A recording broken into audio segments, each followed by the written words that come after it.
গরিব নওয়াজ হিন্দুল ওলি অখণ্ড ভারতবর্ষে যার উসিলায় আমরা দিন ইসলাম পেয়েছি, সেই গরিব নওয়াজ রহমতুল্লাহ আলাইহির বয়ান হবে। ওনাদের বয়ান তানাজ্জালুর রহমত ইনদা যিকরিস সালিহিন, নূরানী নবীর নূরানী জবানে ঘোষণা দিচ্ছেন, যেখানে ওলি আল্লাহর চর্চা হয়, বয়ান হয়, নবী রাসূলের বয়ান হয়, সেইটা জান্নাতের বাগান হয়ে যায়। বড় করে বলুন সুবহানাল্লাহ। তাই আমরা যারা আসছি আমরা জান্নাতের বাগানেই, নবীর কথা মোতাবেক, নবীজির ফরমায়েশ মোতাবেক, নূরানী জবানের কথা অনুযায়ী আমরা জান্নাতের বাগানেই বসলাম। আল্লাহ পাক রব্বুল আলামিন আমাদেরকে জান্নাতের বাগানে বসে কোরআন সুন্নাহর বয়ান শোনার এবং আমল করার আল্লাহ যেন সকলকে তৌফিক দান করে, বলি আমিন। আপনাদেরকে মোবারকবাদ জানাচ্ছি যারা আগে ভাগে আসছেন, মাহফিলের রৌনক সৌন্দর্য বৃদ্ধি করেছেন। আল্লাহ আপনাদের হায়াতের মধ্যে অনন্ত অফুরন্ত বরকত দান করুক, বলি আমিন। আমি আমার কথার মধ্যে চলে যাই। সূরা আহজাব 59 নম্বর আয়াত। এই আয়াতের মধ্যে মহান রব্বুল আলামিন ঘোষণা দিচ্ছেন, ইয়া আইয়ুহান নবী قل لأزواجك وبناتك ونساء المؤمنين يدنين عليهن من جلابيبهن ذلك أدنى أن يعرفنا فلا يؤذين وكان الله غفورا رحيما। বলুন সুবহানাল্লাহ। এই আয়াতের অর্থটা হচ্ছে, ওগো আমার হাবিব, ওগো আমার বন্ধু, হে গায়েবের সংবাদদাতা নবী, ইয়া আইয়ুহান নবী কুল লিআজওয়াজিকা, আপনি আপনার বিবিগণকে বলে দিন, ওয়া বানাতিকা, আপনার যারা মেয়ে আছে মেয়েদেরকে বলে দিন, ওয়া নিসাইল মুমিনিন, যারা মুমিন মহিলাগণ তাদেরকে আপনি বলে দিন, ইউদিনিনা আলাইহিন্না মিন জালাবিবিহিন্না, তারা যেন নিজেদের চাদরের একাংশ স্বীয় মুখের উপরে ঝুলিয়ে রাখে। বড় করে বলুন সুবহানাল্লাহ। যালিকা আদনা আন ইউরাফনা ফালা ইউজাইনি, এটা একতার জন্য, একতার অধিকতর নিকটবর্তী যে তাদের পরিচয় পাওয়া যাবে। ফালা ইউজাইনি, সুতরাং ফলে তাদেরকে উত্ত্যক্ত করা হবে না। ওয়া কানাল্লাহু গফুরার রহিমা, আর আল্লাহ পাক রব্বুল আলামিন অত্যন্ত ক্ষমাশীল এবং দয়াবান। এই আয়াতের মধ্যে মহান রব্বুল আলামিন যারা ঈমানদার রমণী, রসুলে পাকের মাধ্যমে রসুলে পাকের বিবিগণ, রসুলে পাকের মেয়েগণ এবং ঈমানদার মুমিনদেরকে পর্দা করার জন্য বলেছেন। বড় করে বলুন সুবহানাল্লাহ। কি বলছেন? ওগো রসুল, ওগো আমার হাবিব, আপনি আপনার বিবিদেরকে বলে দিন, আপনার মেয়েদেরকে বলে দিন, ওয়ানিসাইল মুমিনিন, যারা মুমিন রমণী যারা নারীগণ তাদেরকেও বলে দিন। কি বলবেন? ইউদিনিনা আলাইহিন্না মিন জালাবিবিহিন্না, তারা যাতে তাদের মুখের উপরে বুকের উপরে তারা যাতে কাপড়টা দিয়ে দে, কাপড় যাতে ঝুলিয়ে দে, কাপড় বুকের উপর থাকবে, মুখের উপর থাকবে, যারা মুমিন যাতে চিনা যায় এটা একতার অধিকতর নিকটবর্তী, যে তাদের যাতে পরিচয় পাওয়া যায় তারা সম্ভ্রান্ত মুসলিম পরিবারের রমণী, সেটা যাতে বোঝা যায়। বড় করে বলুন সুবহানাল্লাহ। যারা সম্ভ্রান্ত পরিবারের রমণী তাদেরকে যাতে দেখলেই মানুষ বুঝতে পারে এরা পর্দাওয়ালা, এরা চেহারার মধ্যে নেকাব থাকবে, ঢাকা থাকবে, বুকের মধ্যে কাপড় থাকবে, মুখের মধ্যে কাপড় থাকবে, এটা আল্লাহর কথা। আল্লাহ বলেন যালিকা আদনা আন ইউরাফনা, যাতে তারা পরিচয় করতে পারে, যাতে পৃথিবীবাসী বুঝতে পারে তারা কোন ধরনের রমণী। ফালা ইউজাইনি, তখন তাদেরকে উত্ত্যক্ত করা হবে না। যদি মহিলাদের পর্দা থাকে, বুকের উপর পর্দা থাকে, মুখের উপর পর্দা থাকে, যদি তাদের বোরকা থাকে, তাহলে তারা উত্ত্যক্ত থেকে বেঁচে যায়। এটা আল্লাহর কথা। কার কথা? আল্লাহর কথা।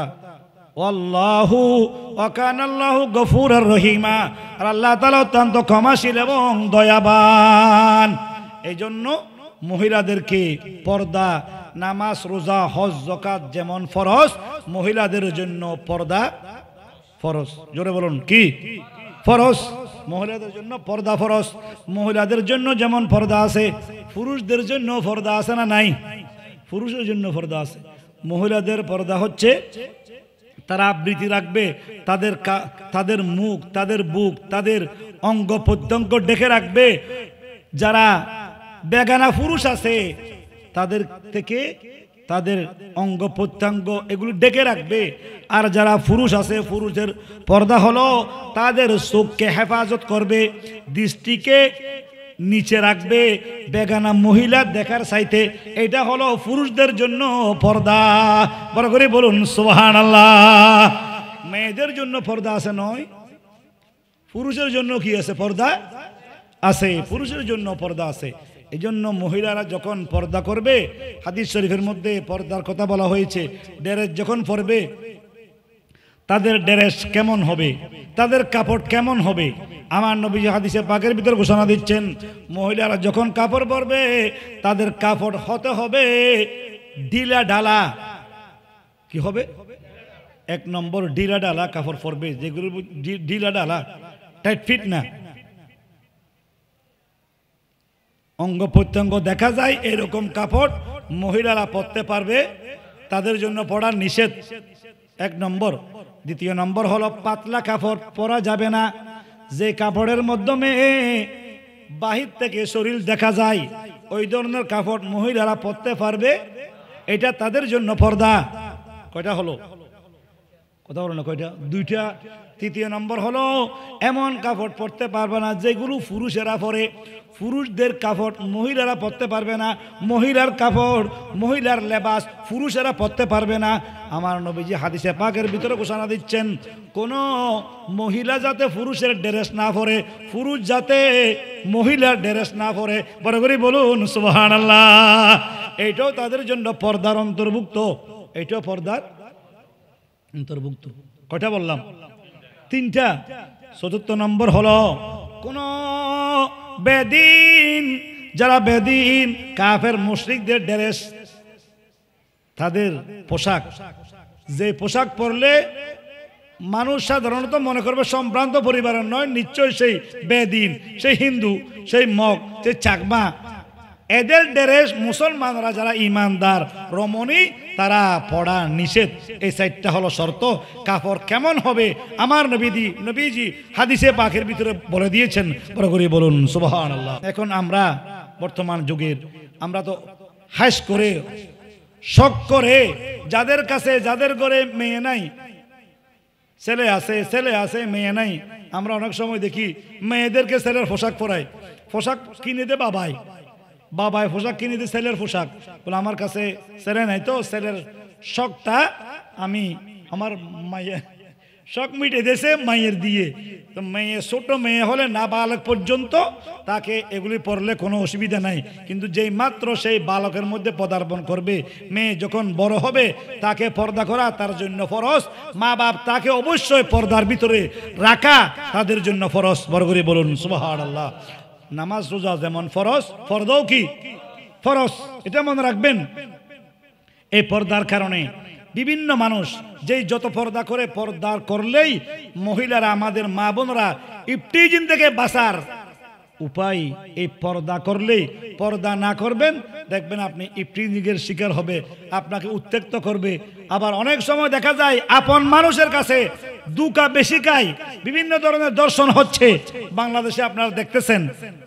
ওখানে যদি আপনি কারণ খুঁজেন, দেখবেন বেশিরভাগই বেপর্দা হওয়ার কারণে।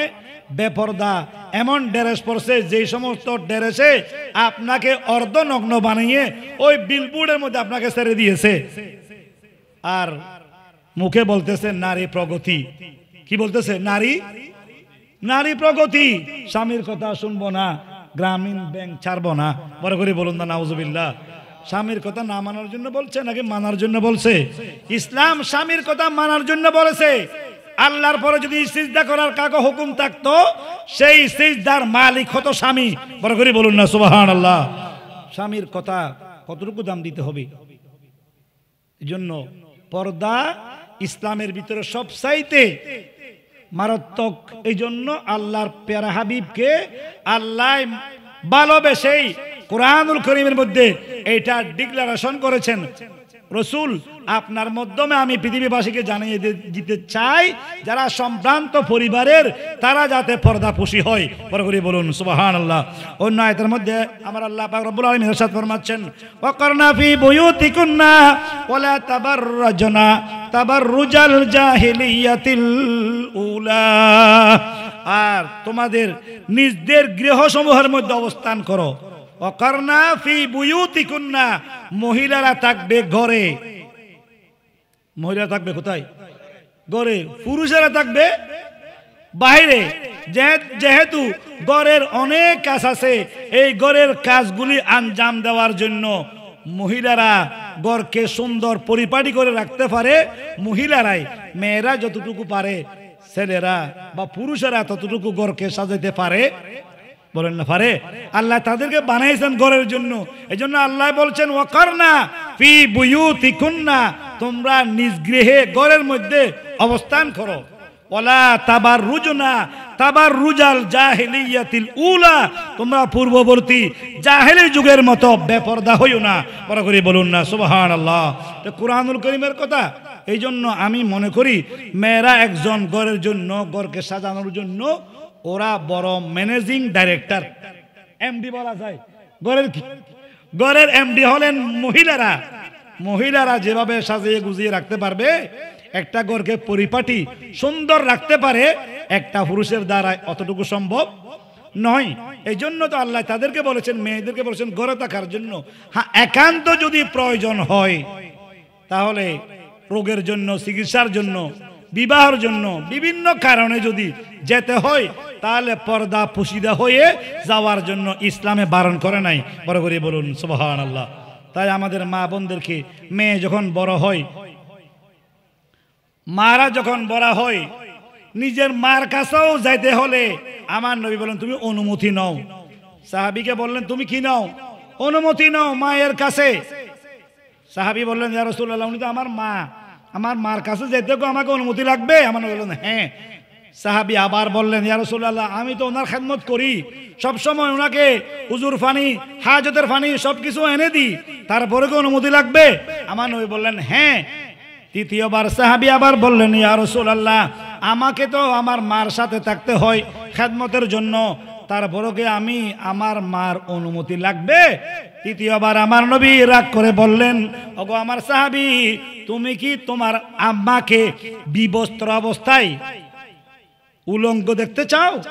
তখন সাহাবী বললেন, লা হাওলা ওয়ালা কুওয়াতা ইল্লা বিল্লাহ, হুজুর কখনো না, কখনো না, আমি তো আমার মাকে বিবস্ত্র দেখতে চাই না। আমার নবী যে বললেন, তাহলে তুমি তোমার মার কাছে যেতেও ছেলের জন্য অনুমতি লাগবে। বড় করে বলুন সুবহানাল্লাহ। এটা আমার নবীজির শিক্ষা। কার শিক্ষা? নবীজির শিক্ষা। অনুমতি লাগবে।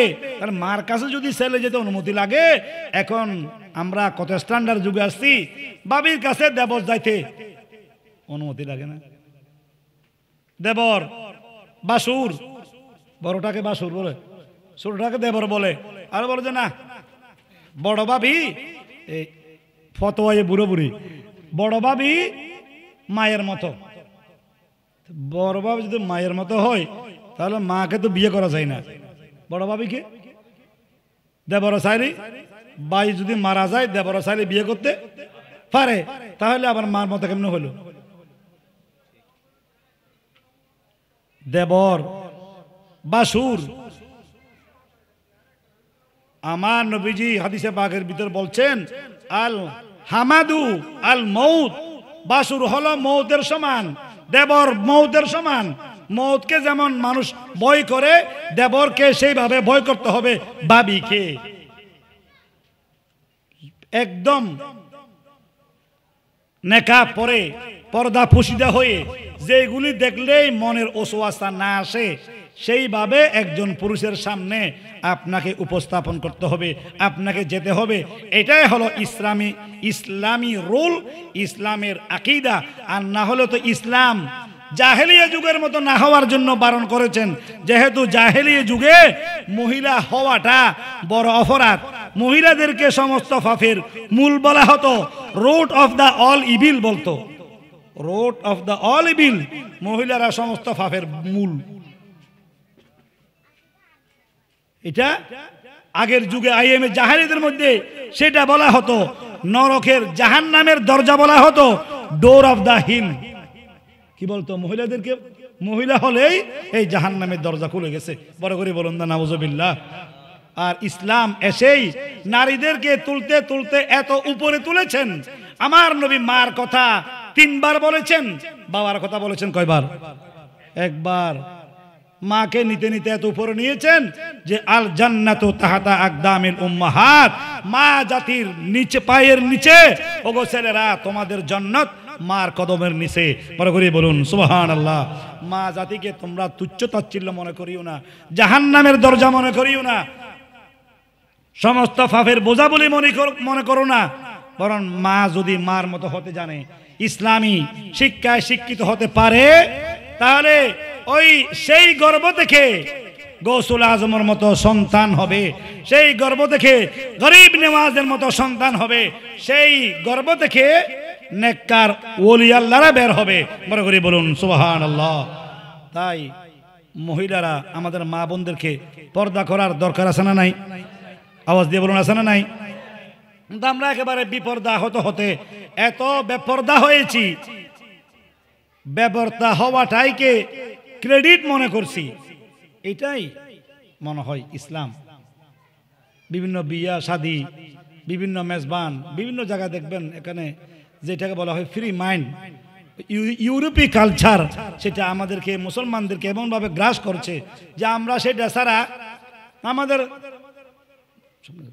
আমাদের দামি পোশাক, দামি শাড়ি, দামি ত্রিপিস, আমার দামি লেহেঙ্গা, এটা তো দেখা না গেলে তো হয় না, দেখা যাওয়ার জন্য। আর মুসলমান রমণীরা আমরা এখন বোরকা পড়া বাদ দিয়ে দিছি। কি বলেন, ঠিক কিনা? বড় করে বলুন না নাউজুবিল্লাহি মিন যালিক। পর্দা এটা যেমন ফরজ, শুধু আবার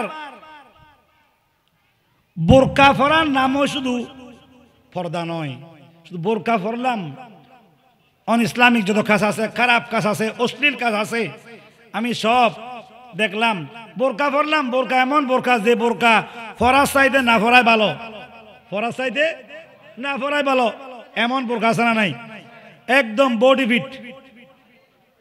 বডি ফিটিং বোরকা, যে বোরকার দ্বারা আমার অঙ্গ প্রত্যঙ্গ বাহির থেকে দেখা যায়, সাইজ বুঝা যায়, এই ধরনের লেবাস পরা মহিলাদের জন্য হারাম। শুধু বোরকা পরলে হবে না, বোরকাটা বোরকার মতো হয়েছে কিনা সেইটাও দেখতে হবে। এই জন্য মাজারে মহিলা তো যাওয়া তো না যাইছেই, কিন্তু যখন নবীদের মাজার ঘরের ভিতর দেওয়া হয়, আম্মা আয়েশা সিদ্দিকা রাদিয়াল্লাহু তাআলা আনহা উনি বলছেন, ও আন আয়েশাতা রাদিয়াল্লাহু তাআলা আনহা ক্বালাত কুনতু আদখুলু বাইতি আল্লাযী ফীহি রাসূলুল্লাহ সাল্লাল্লাহু আলাইহি ওয়াসাল্লাম। আম্মা আয়েশা সিদ্দিকা বলেন, আমি যেই ঘরের মধ্যে রসুল আছে, রসুলকে দাফন করা হয়েছে, কবরস্থ করা হয়েছে, যে রোজায়ে, আমার ঘরে, আয়েশা সিদ্দিকার ঘরে, ওয়া আন্নী ওয়াদিউন সৌবি, আমি যখন জরুরতে ওখানে যাইতাম, যেহেতু গর্ত ঘরের ভিতরে দেওয়া হয়েছে, জরুরতে আমি গেলে ওয়াদিউন সৌবি, আমি আমার কাপড়কে খুব টানি টুনি যাইতাম, গুড়ি একেবারে পর্দা পুশিদা হয়ে যেতাম। ওয়া আকুলু ইন্নামা হুয়া জৌজি ওয়া আবি, আমি জানি দেই এখানে দুইজনের কবর আছে, একজন রসুলে পাকের আর একটা আবি আমার বাবা আবু বকরের, হযরতে আবু বকরের কবর আর রসুলে পাকের কবর। তো রসুল আমার স্বামী আর আবু বকর আমার বাবা, আমার কি একজন স্বামী একজন বাবা। আমি এদের সামনে পর্দা যতটুকু করা দরকার কারণ একজন মেয়ে বাবার সামনে যতটুকু করার দরকার ততটুকু আমি পর্দা করতাম, স্বামীর সামনে যতটুকু করার দরকার আমি ততটুকু করতাম, এর চাইতে বেশি না। ফালাম্মা দুফিনা ওমারুন, যেই মাত্র আমার নবীর পাশে ওমরে ফারুক আজমকে দাফন করা হয়েছে, তখন ফাওয়াল্লাহি, খোদার কসম, মা দাখালতুহু ইল্লা ওয়া আনা মসদুদাতুন আলাইয়া সিয়াবি হায়াআন মিন ওমারা। বড় করে বলুন সুবহানাল্লাহ। তিরমিজি শরীফের মধ্যে আছে, মিশকাত শরীফের মধ্যে এই হাদিস কানা রয়েছে। আম্মা আয়েশা বলেন, যখন ওমরে ফারুককে রাসূল পাকের পাশেই যখন কবর দেওয়া হয়েছে, ওয়ানা মসদুদাতুন আলাইয়া সিয়াবি, আমার কাপড়কে আগের চাইতে আরো বেশি করে আমি পর্দা পুশিদা হয়ে আমি ওখানে যাইতাম, ঝাড়ু দিতাম, সেবা করতাম। আমার ঘরের রাসূল পাকের মাজারের, সিদ্দিক আকবরের মাজারের উপর ওমর ফারুক ওখানে, কেন আমি বেশি করতাম কেন? হায়া আন মিন ওমারা, আমার কাছে ওমরকে বেশি হায়া লাগতো, লজ্জা লাগতো। পরে করে বলুন সুবহানাল্লাহ। ওমরে ফারুক দুনিয়া থেকে চলে গেছেন, একজন মুর্দাকে যদি এরকম ভয় করে তাহলে জিন্দাকে কি রকম ভয় করতে হবে? কি বলেন, ঠিক কিনা? রাসূল পাক দুনিয়া থেকে বিদায় নিয়েছেন, হযরতে আবু বকর সিদ্দিক উনিও বিদায় নিয়েছেন, ওমর ফারুক উনি তো লাশ, কফিন, কবরে শুয়ে আছেন। আম্মা আয়েশা বলতেছেন, আমি হায়া করতাম, আমার লাজ লাগতো, শরম লাগতো, লজ্জা লাগতো ওমরকে, এই জন্য আমি আগের চাইতে আমি আর বেশি করে পর্দা করতাম।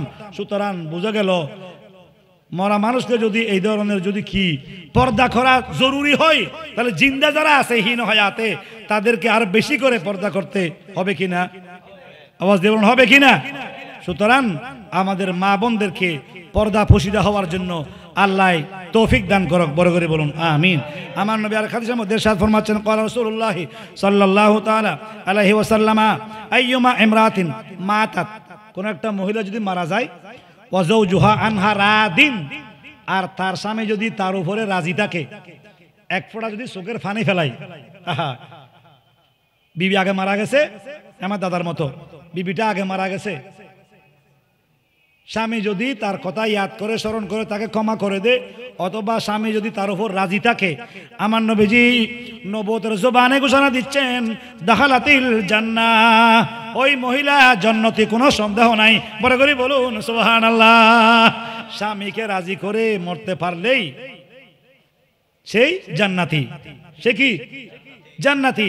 সুতরাং আল্লাহ পাক রব্বুল আলামিন আমাদের মা বোনদেরকে জান্নাতি আমলগুলি করার জন্য, স্বামীর কথা শোনার জন্য আল্লাহ সকলকে তৌফিক দান করুক। বলি না আমিন। আর একটু মহব্বতের আওয়াজে বলুন আমিন। আল্লাহ পাক রব্বুল আলামিন ইরশাদ ফরমাচ্ছেন, ওয়াকুল লিল মুমিনি ওয়াকুল লিল মুমিনাত ইয়াগদুদনা মিন আবসারিহিন্না ওয়া ইয়াহফাজনা ফুরুজাহুন্না ওয়া লা ইউবদিনা জিনাতাহুন্না ইল্লা মা যাহারা মিনহা ওয়া লিয়াদরিবনা বেহুমরিহিন্না আলা জুয়ুবিহিন্না। উচ্চ আওয়াজে বলুন সুবহানাল্লাহ। ওগো মুসলিম রমণীদেরকে আপনি নবুয়তের জবানে ডিক্লার দেন, বলে দিন যেন তারা নিজেদের দৃষ্টিগুলোকে নিচের দিকে রাখে। পুরুষেরা শুধু দেখে তাই নয়, মহিলারাও পুরুষের দিকে তাকায় কিনা, কথা বলেন, তাকায় কিনা? তারাও তাকায়। এই জন্য কোরআনুল কারীমের মধ্যে বলা হচ্ছে, মহিলা যারা মুসলিম রমণী আছে, ইমানদার রমণী আছে, আপনি তাদেরকে বলে দিন, মুমিনাদেরকে বলে দিন, তারা যাতে তাদের চক্ষুকে নিচের দিকে রাখে এবং নিজেদের সতীত্বকে হেফাজত করে। বড় করে বলুন সুবহানাল্লাহ। আর নিজেদের সাজসজ্জাকে তারা প্রদর্শন না করে অন্য পুরুষের জন্য, অন্য কারো জন্য নিজের সাজসজ্জাকে এজাহার করবে না, জাহের করবে না, কিন্তু যতটুকু স্বাভাবিক দরকার ততটুকু।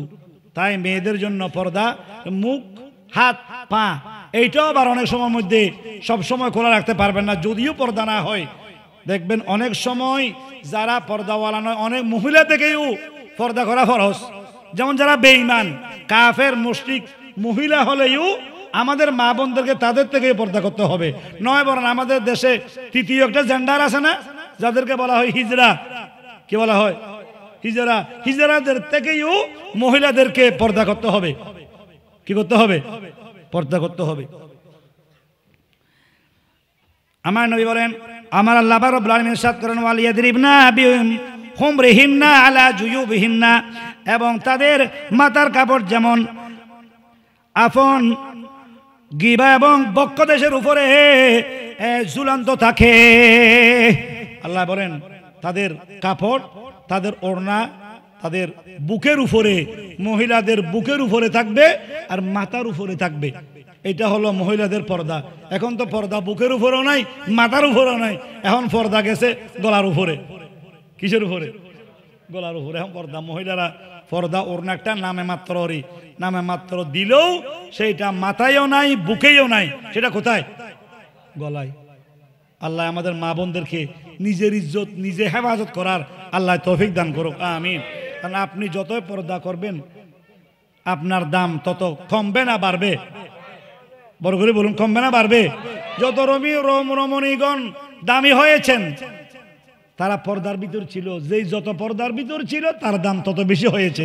এই জন্য মা ফাতেমা রাদিয়াল্লাহু তাআলা আনহার জীবনী আমাদের মা বন্ধুকে এনে দিবেন, পড়বেন এগুলি, দেখবেন মা ফাতেমা এতই করে বলেছেন, যাকে আকাশের চন্দ্র সূর্য দেখে নাই, যিনি জান্নাতি মহিলাদের সরদারিনী হবেন, যিনি কাউকে দেখা দেন নাই, এত অভাব থাকার পরেও ইন্তেকালের সময় ওসিয়ত করেছেন যাতে রাত্রের বেলায় আমাকে জানাজা পড়ে রাত্রেই আমাকে দফন দিয়ে দিবে, যাতে কোনো মানুষ আন্দাজ করতে না পারে মা ফাতেমা কতটুকু লম্বা ছিল আর বাটি ছিল, কতটুকু মোটা ছিল আর কতটুকু পাতলা ছিল, এটা যাতে কোনো মুসলমান যাতে ধারণাও করতে না পারে। বড় করে বলুন সুবহানাল্লাহ। এই জন্য গৌসে পাকের আম্মা জান, দেখেন গৌসে পাকের আম্মা জান, উনিও ফাতেমা, উনিও এত দামি। এই জন্য ওনাদের কাছ থেকে হীরামণি মুক্তা জন্ম নিয়েছেন। বাবাই বলতেছিলেন যে আমার মহিলা তো, আমার মেয়ে তো এরকম অন্ধ লুলা কালো বিশ্রী, তোমাকে বিয়ে দিব। গৌসে পাকের আব্বাজানকে উনি বললেন, হক কত বড় জিনিস, এর সাইডে আরো বিস্ত্রী হলেও, কুস্ত্রী হলেও, লেঙ্গা এবং আতুর হলেও আমি হক, দুনিয়ার হক, দুনিয়াতে বন্দার হক দুনিয়াতে পরিশোধ করে যেতে চাই। আমি ওনাকে বিয়ে করব, তারপর বন্দার হক থেকে আমি বাঁচি যেতে চাই। পরে করে বলুন সুবহানাল্লাহ। বিয়ের পরে দেখা গেল না ওনার মতো সুন্দরী রমণী পৃথিবীতে নাই, উচ্চ আওয়াজে বলুন না সুবহানাল্লাহ। তখন উনি জিজ্ঞাসা করলেন শ্বশুর আব্বাকে যে আপনি আমাকে এরকম বলেছেন কেন, কারণ কি? তখন বলেছেন, আমার মেয়ে না এতই পর্দা পুশিদা ছিলেন যে আমার মেয়েকে কোনো আকাশের চন্দ্র সূর্য দেখে নাই, কোনো মানুষ, কোনো গানা, আমরা মা বাপ ছাড়া আর কারো সামনে যাই নাই। এই জন্য আমার মেয়ের গুণগুলি আমি এইভাবেই উপস্থাপন করেছি। আল্লাহ পাক রব্বুল আলামিন সুতরাং মা বোনদেরকে যতই পর্দানসীন ভাবে চলে তারা ততই দামি হয়, এবং তাদের থেকে গৌস কুতুব আবদাল না হলেও সুন্নি আশিক রাসূল নামাজি মুত্তাকি নবী প্রেমিক সন্তান তাদের থেকে হবে। এই জন্য আল্লাহ পাক রব্বুল আলামিন আমাদের মা বোনদেরকে পর্দা পুশিদার জিন্দেগি আল্লাহ তাদেরকে দান করুক। উচ্চ আওয়াজে বলুন আমিন, আর একটু মহব্বতের আওয়াজে বলুন আমিন। আর মহিলাদেরকে পর্দা পুশিদা এই জন্যই হতে হবে, এই কারণেই। কি কারণ? কারণ হচ্ছে মহিলারা সুরের ক্ষেত্রে, সুর আছে, সুরুনি আছে, জেনা করে যেই জেনাকারী মহিলাও আছে, জেনাকারী পুরুষও আছে, আছে না নাই? আছে। আমার নবীজি হাদিসে পাকের মধ্যে যেমনি বলেছেন, আল্লাহ কোরআনুল কারীমের মধ্যে সেটা বলেছেন, জেনা করার হাতিয়ার মানুষদেরকে যেটা খুব প্রবৃত্তি জন্মে, বেশিরভাগ মানুষ অ্যাক্সিডেন্ট করে নারীর কারণে। কিসের কারণে? পৃথিবীতে শুরু থেকেই ওই হাবিল কাবিলের হত্যাকাণ্ড হয়েছিল ওই লেওয়াকে বিয়ে করার সম্পর্কে নিয়ে। আদম আসলামের জোড়া জোড়া ছেলে সন্তান হতেন, এই জোড়ার সাথে ওই জোড়ার এই জোড়ার সাথে ওই জোড়ার বিয়ে হতো। যখন হযরত শীস আলাইহিস সালাম দুনিয়াতে আসলেন, উনি আসলেন একা, তখন ওনার জন্য কোনো মেয়ে আসে নাই। কাকে বিয়ে করবে? আল্লাহ পাক রব্বুল আলামিনের দরবারে বাবা আদম ফরিয়াদ করলেন। তখন শীস ইসলামের জন্য জান্নাত থেকে, আল্লাহ আমি জান্নাতের কথা মনে পড়তেছে, গ্রামের কথা মনে পড়ছে, আমার আসল বাড়ির কথা মনে পড়ছে যেখানে আগে আমি ছিলাম জান্নাতের মধ্যে। আল্লাহ জান্নাতের কিছু খানা পিনার ব্যবস্থা করলে বেশি ভালো হতো। জান্নাত থেকে আল্লাহ হুরের মাধ্যমে, হুর মানে মহিলা, হুরের মাধ্যমে কিছু ফ্রুট পাঠিয়ে দিলেন আদম আসলাম এবং শীষের জন্য। বড় করে বলুন সুবহানাল্লাহ। ওইগুলো খাচ্ছেন, খাইতে খাইতে হযরতে আদম আলাইহিস সালাম ওই হুরের দিকে তাকাইলেন। হুর মানে ওই জান্নাতি মহিলা। আল্লাহ কাছে দরখাস্ত করলেন, আল্লাহ যদি আমার এই শীষের জন্য আমি মেয়ে মিলাইতে পারতেছি না, পর্দা পশিদা মেয়ে পাচ্ছি না, আল্লাহ এই মেয়েটাকে যদি আমি রেখে দিতে পারতাম আমার শীষের জন্য কতই না ভালো হতো। আল্লাহ পাক রব্বুল আলামিন ওই নবীদের দোয়া যে কবুল করেন, নবীদের দোয়া ফেরত নাই। তখন আদম আলাইহিস সালামের দোয়া আল্লাহ কবুল করলেন। আর সেই হুর জান্নাত, জান্নাতের হুর, এটাকে বলা হয় হুরে জান্নাত। এর নাম হলো কি? হুরে জান্নাত। হুরে জান্নাতের সাথে সাইয়েদনা শীষের বিবাহ হয়েছিলেন। বড় করে বলুন সুবহানাল্লাহ। এই সেই আদম আলাইহিস সালামের সন্তানরা ওখান থেকে হাবিল কাবিল থেকে বিবি নিয়ে, মহিলা নিয়ে, বিয়ে করা নিয়ে, বোনকে বিবাহ করা নিয়ে হত্যাকাণ্ড শুরু হয়েছে। পৃথিবীতে যতগুলি বড় বড় হত্যাকাণ্ড হয়েছে, বড় বড় ঘটনা ঘটতেছে, সবগুলি প্রায় মহিলার কারণে হচ্ছে। এই জন্য মহিলারা যদি পর্দা পশিদা থাকে, আমাদের দেশের মধ্যে আর কোনো হাঙ্গামা র্যাব, পুলিশ, আর্মি, বিডিআর আর লাগবে না। দেখবেন মা বালা তো সব বালা, গোটা জগৎ বালা। পরে করি বলুন না সুবহানাল্লাহ। মা জাতি ভালো হয়ে গেলে সবাই ভালো হয়ে যাবে, দেশ অটোমেটিক ভালো হয়ে যাবে। এই জন্য মা বোনদেরকে ইজ্জতের দরকার আছে না নাই? ইজ্জত যদি বাড়াইতে চান, দাম যদি বাড়াইতে চান, তাহলে পর্দা পশিদা হয়ে যান। যতই পর্দা পশিদা হয় সেখান থেকেই মণিমুক্তা হয়। মণিমুক্তা হরিণের মৃগনাভি। দেশে আমাদের এই বাটিয়ারি পাহাড়ের মধ্যে যে সমস্ত হরিণ দেখা যায় সেগুলোর মধ্যে মৃগনাভি হয় না। মৃগনাভি হয় কোথায় জানেন? যেগুলি সুন্দরবনের গহীনে একেবারে ভিতরে থাকে, যেগুলি মানুষের সংস্পর্শে থাকে না, সেই সমস্ত হরিণের নাভিগুলিকে বলা হয় কি? মৃগনাভি। তাদের থেকে হয়। পতাকাটা যেগুলি হরিণ, এগুলির মধ্যে কি হয় না? মৃগনাভি হয় না। সুতরাং দামি জিনিস আপনার থেকে হবে। আপনার থেকে জগৎ বাসা বিখ্যাত দার্শনিক, পণ্ডিত, ডাক্তার, ইঞ্জিনিয়ার, আলেম, হাফেজ হবে যদি আপনি মা পর্দা পুশিদা হয়ে যান। নিশ্চয় আপনার গর্ভ থেকে সেই ধরনের ওলি বের হবে, এতে কোনো সন্দেহ নাই। উচ্চ আওয়াজে বলুন সুবহানাল্লাহ। আর যদি প্রগতির নামে যদি না, আমারও তো, আমি কেন পর্দার ভিতরে থাকবো? ইসলাম কি বলেছেন একেবারে আমাকে ডাকি রাখতে? ইসলাম কি বলেছেন আমাকে বন্দি করে রাখতে? ইসলাম বন্দি করে রাখার কথা বলে নাই, আপনাকে দামি করার কথা বলেছে। সেই জন্য মা বোনেরা যতটুকু মাকের আওয়াজ যাচ্ছে, তাদের খেদমতে হাত পা ধরে অনুরোধ করব, আপনি পর্দা পুশিদা হয়ে যান। আপনার দাম বাড়িয়ে দেবে কে? জোরে বলুন কে? আল্লাহ আপনার দাম বাড়িয়ে দেবে। এখন তো বিভিন্ন আমরা বিনোদনে গেলে বিভিন্ন জায়গায়, মার্কেট বলেন, বাজার বলেন, সব জায়গায় এখন বিনোদন কেন্দ্র। পুরুষ যেমন নারীও তেমন সমান অধিকার বলতেছে। কি অধিকার বলতেছে?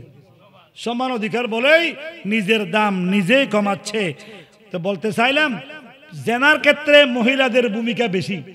এই জন্য আল্লাহ যখন জেনার আয়াত নাজিল করছে, তখন আল্লাহ বলতেছেন আয-যানিয়াতু ওয়াজ-যানি ফাজলিদু কুল্লা ওয়াহিদিন মিনহুমা মিয়াতা জালদা। মহিলা ব্যভিচারী, মহিলা ব্যভিচারিণী। আর জানিয়াতু ওয়া জানি, মহিলা ব্যভিচারিণী, কারণ মহিলার কারণে মানুষ ব্যভিচার বেশি করে। এই জন্য জানিয়ার কথা আগে, এরপরে জেনাকারীর কথা, পুরুষের কথা পরে। ফাজিলিদু কুল্লা ওয়াহিদিন মিনহুমা মিয়াতা জালদা, তাদেরকে দৌড়া দেওয়ার জন্য কথা বলা হচ্ছে। আর যখন চুরির কথা বলছে, মানুষেরা বিভিন্ন পুরুষেরা মহিলার চাইতে পুরুষেরা বেশি কি করে? চুরি করে। চুরির ক্ষেত্রে আল্লাহ পুরুষকে আগে বলেছেন, আস-সারিকু ওয়াস-সারিকাতু ফাকতাউ আইদিয়াহুমা জাযাআম বিমা কাসাবা নাকালান মিনাল্লাহি ওয়াল্লাহু আজিজুন হাকীম। আল্লাহ যখন সূরের কথা বলতেছে, বলো সুরাইয়ে আর সুরনি, সুরাইয়ের কথা আগে বলছে। তার মানে পুরুষেরা বেশি চুরি করে। পুরুষেরা দেখবেন জানাজার নামাজ আসলে সেখানেও কি করে? মানুষকে খবরের মধ্যে লাশ ঢুকাই দিচ্ছে, সেখান থেকে পকেট থেকে মোবাইল চুরি করে। আছে না নাই? আছে। সুরাইয়ে বেশি, সুরনির চাইতে সুরাইয়ে বেশি। সুরের ক্ষেত্রে পুরুষের আগে, জেনার ক্ষেত্রে মহিলার আগে। সুতরাং জেনা বেশি হয় মহিলাদের কারণে। আল্লাহ পাক রব্বুল আলামিন আমাদের সকলকে, আমাদের মা বোনদেরকে পর্দা পুশিদা করে চললে আপনি জেনার শিকার হবেন না, দর্শনের শিকার হবেন না, উত্তেক্ত হবেন না। সুতরাং আল্লাহ পাক রব্বুল আলামিন আমাদের মা বোনদেরকে ইজ্জত এবং আবেরু মা ফাতেমার মতো রঙে রঙ্গিত হওয়ার আল্লাহ তৌফিক দান করুক, আমিন। ওয়া আখিরি দাওয়ানা আলহামদুলিল্লাহি রাব্বিল আলামিন। আসসালামু আলাইকুম ওয়া রাহমাতুল্লাহি ওয়া বারাকাতুহু।